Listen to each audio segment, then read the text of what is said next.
Madame, Monsieur, bonsoir. Bienvenue dans ce nouveau Question sans détour. 36 tués depuis le début de l'année, 65 l'année dernière. Les chiffres sont de plus en plus éloquents, pour parler de l'insécurité routière chez nous, en Guadeloupe. L'actualité l'a encore montré ce week-end avec cet accident dramatique. Ces accidents concernent aussi bien les jeunes que les seniors. Et dans le cadre de la Semaine Bleue, la sécurité routière de Guadeloupe va s'intéresser justement aux conducteurs les plus âgés chez nous. Pour en parler, nous recevons Thierry Vadimon, chargé de mission sécurité routière, pompier également. Bonjour. Oui, bonjour. Merci d'avoir accepté ce rendez-vous pour parler, c'est vrai, on va y venir, de nos seniors sur les routes dans le cadre de cette Semaine Bleue qui leur est dédiée. Malheureusement, l'actualité nous a rappelé à cette réalité locale des fléaux de l'accidentologie, cet accident qui a coûté la vie à un agent de route de Guadeloupe, c'était ce week-end. Ben, tout à fait, déjà toutes mes condoléances donc déjà pour la famille.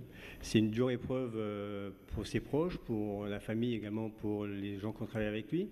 Mais c'est vrai que malheureusement c'est le schéma du réseau routier en Guadeloupe. Et si on n'arrive pas à le partager simplement en respectant les uns et les autres, mais voilà ce qui peut arriver, un drame. C'est une personne qu'on perd, c'est une famille endeuillée et ça rajoute un bilan encore plus positif dans le nombre de morts. On l'a dit, vous êtes sapeur-pompier, donc souvent témoin vous-même de ces accidents. On a l'impression qu'il y a l'émotion que l'on peut voir apparaître sur les réseaux sociaux, mais justement, on a l'impression que ça part aussi vite que cela est venu et ça ne reste pas dans les têtes des conducteurs. C'est un peu le sentiment que vous avez. C'est vrai que je suis également, comme vous avez dit, sapeur-pompier. Nous-mêmes, on est confrontés à ça, sur le risque de suraccident. C'est vrai qu'il y a beaucoup de personnes qui, lorsqu'ils voient un accident, ils ont besoin de s'arrêter, ils ont besoin de regarder si c'est un membre de leur famille ou quoi que ce soit. Mais ça occasionne ce côté gravissime qui vient de se passer, quoi. On peut nous tuer aussi. Donc même nous, pompiers, policiers et autres, on n'est pas à l'abri de ça. Par contre, ce qui est important, c'est d'alerter les secours. Et bien souvent, c'est pas le cas. Donc il y a beaucoup de témoins, il y a beaucoup de gens qui regardent, il y a beaucoup de gens qui s'arrêtent. Et il y en a qui filment aussi. Donc voilà, c'est vraiment des comportements à éviter. Oui.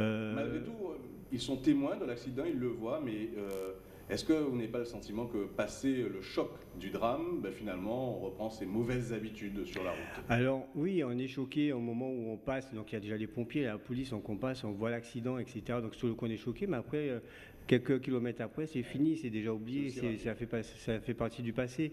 Donc ouais, non, on doit éviter ça.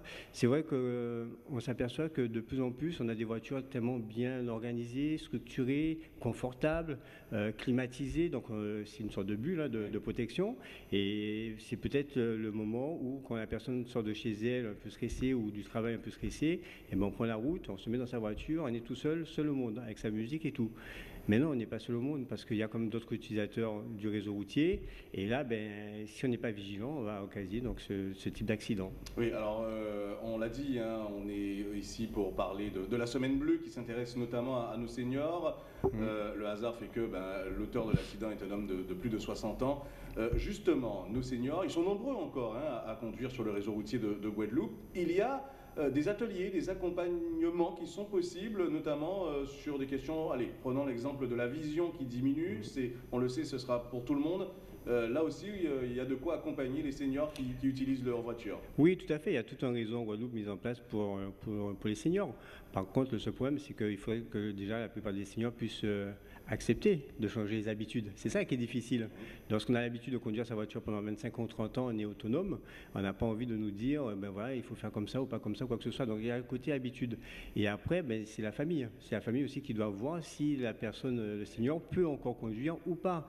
Et pour cela, il faut passer dans un schéma un petit peu peut-être plus médical, de santé, faire des bilans concrets et voir si effectivement il n'y a pas une baisse de la vue, une baisse peut-être de l'ouïe, enfin de l'écoute, etc.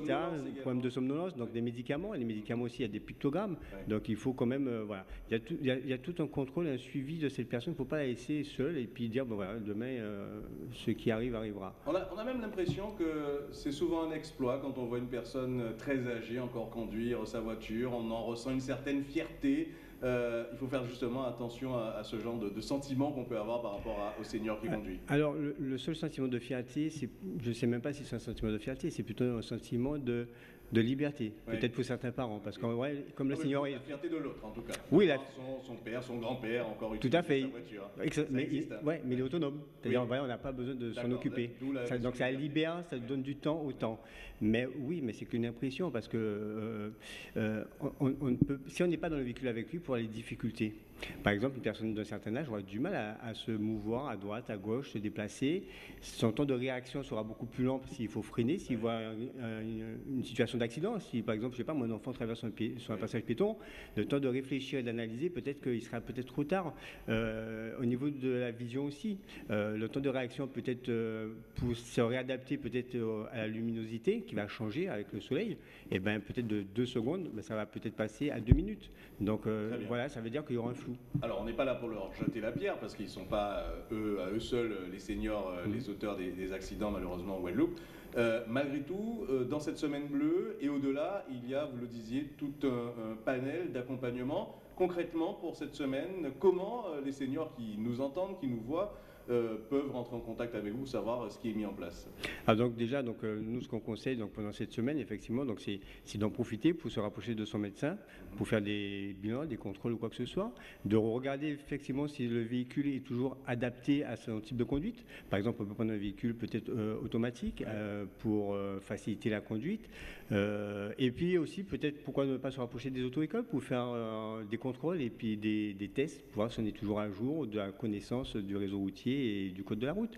Donc ce sont des situations qui seront mises en place pendant la semaine, mais qui existent de tout temps. Donc voilà, on peut se rapprocher de la sécurité routière. On profite de la semaine bleue pour le redire. On, Oui.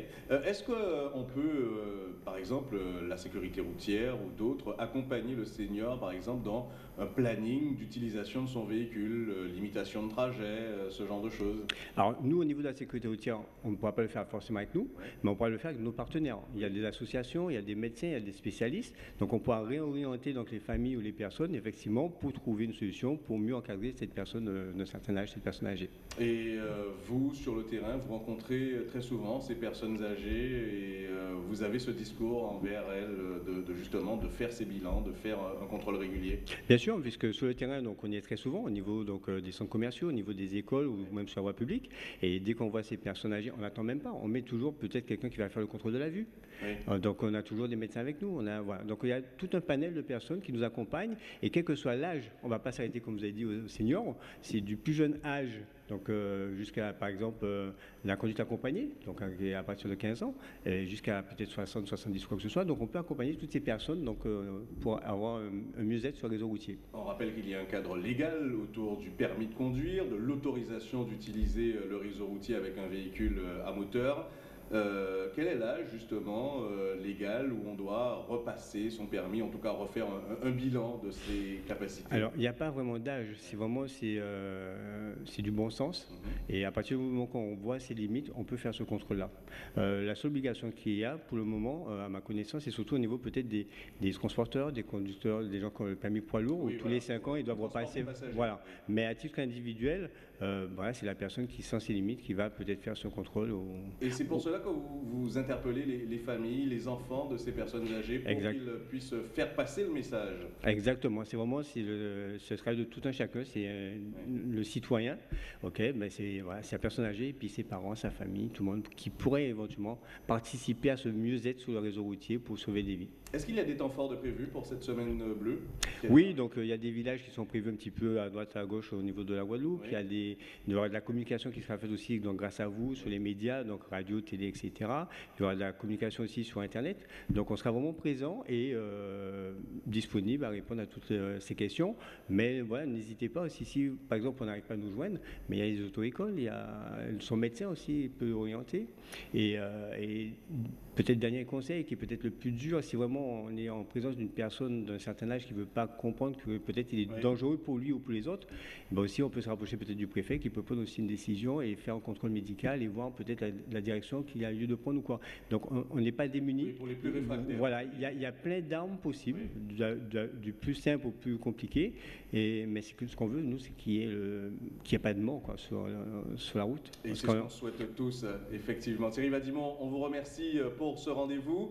On le rappelle, profitez donc de la semaine bleue aux personnes âgées pour se rapprocher, pourquoi pas, vous l'avez entendu, de votre médecin ou d'une auto-école pour faire un bilan. Et puis vous, chers enfants, parlez à vos parents, personnes âgées, qu'il est peut-être temps de le faire pour éviter le drame. On en a trop en Guadeloupe. Merci de nous avoir suivis, merci en tout cas d'avoir accepté cette invitation encore une fois. Et puis, restez avec nous sur la suite de nos programmes. Bonne soirée.